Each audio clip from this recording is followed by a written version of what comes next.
Recently, Jones and his dancers came to peak performances at Montclair State University to begin work on their latest project.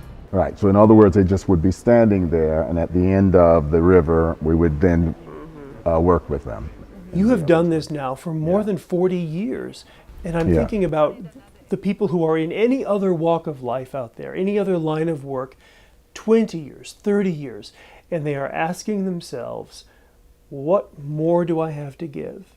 Will I have any more ideas? Has there ever been a time when you just hit the wall? Oh, regularly. What did you do about it? What do I do? Well, it was not an easy day today, as a matter of fact. It was beset with the usual doubt, questions. But I know there was a bunch of people here waiting for me. And I said, well, Bill, what if you are just scared? What is that feeling you have now of being empty? It's just that you're scared. Can you act as you would be? Yeah. That's how I do it because I have to keep going. Because there are people depending on you? Yes. There's a sense of responsibility? And my own ego and my own sense of self-worth. Because that's the real court of opinion. What do you mean, your own ego? Can I live with myself if I don't strive? Can I live with me? Now, if I'm not successful, that's a different question. No, but if I'm not trying, today, I'm that is the question. And I like myself better when I'm disciplined and I keep my word. And my word is that I'm going to tackle this problem and make the best work I can with my collaborators and my company, and let the chips fall where they may. That is how one has longevity in this business, and I think I dare say in all businesses. You were so identified with Arnie Zane. Tell me about that love affair. He was for you what? He had a kind of a chutzpah. He had his own fire and pain, and he was one of those, I'll be damned if I let the world defeat me. All of this, of the talk now about gay marriage and all, I have to remember that soon to be 30 years ago, soon to be 1971, he and I met, we were already marrying in our mind. And he died in my arms 17 years later.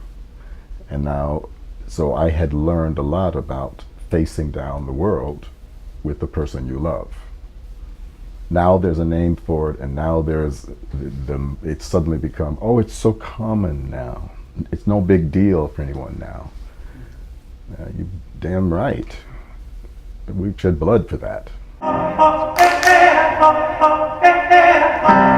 At this workshop at Montclair State University, Jones began preparing a new piece.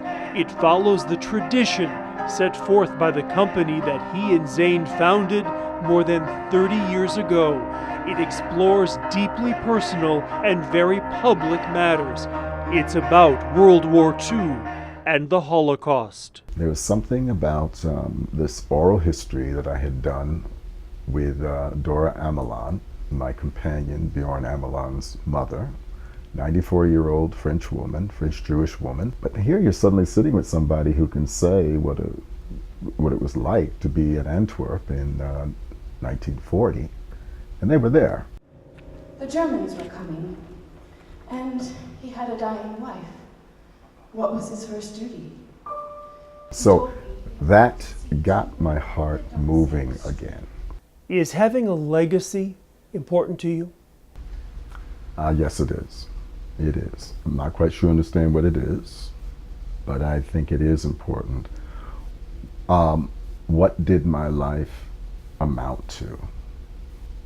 How has the life I've lived added to the big conversation going on in the world? What is a life well lived? It's all questions, I'm sorry, but that's how I understand it.